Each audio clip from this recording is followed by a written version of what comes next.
Brazil is the country where we had most slaves coming in from Africa.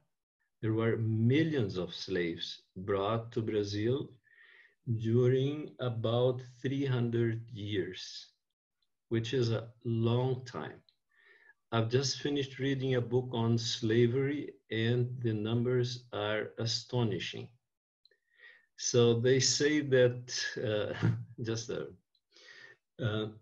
they say that the ships that came from Africa were followed by sharks.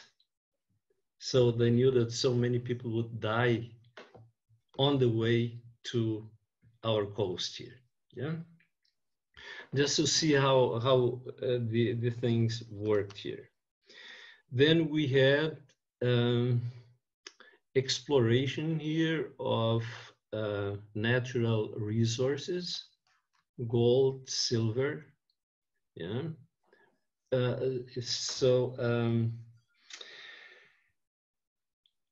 We have a very colonial inheritance here in Brazil.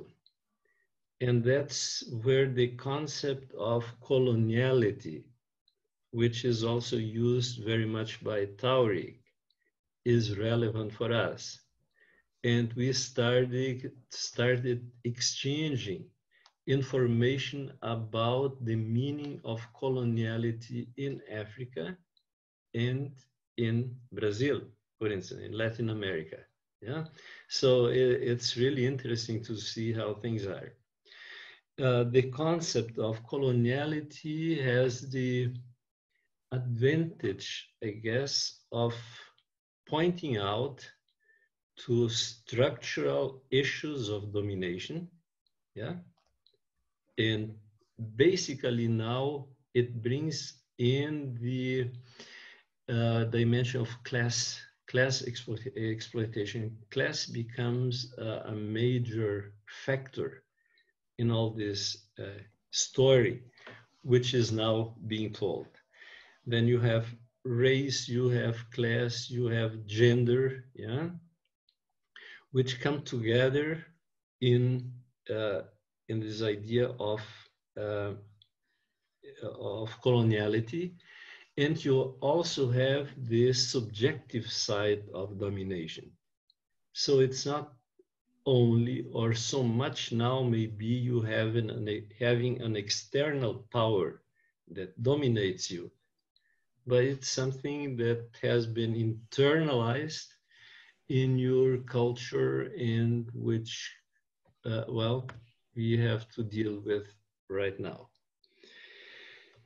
So then you may have learned something about it, or maybe not. Then a couple of theories that deal with it, like dependence theory. Yeah. So underdevelopment is not so much an issue of coping up with the more developed. You are really the other side of the coin, yeah, of the developed world. So don't fool yourself and think that if you work hard, you will maybe come to the point where they are right now.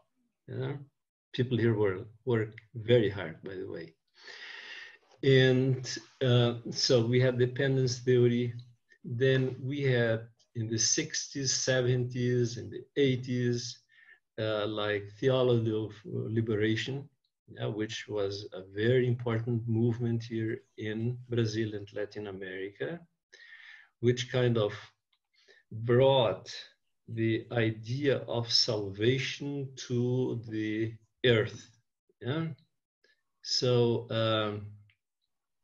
you don't expect to be saved in another life. You better work to create conditions for a good living here. That's the point. Yeah.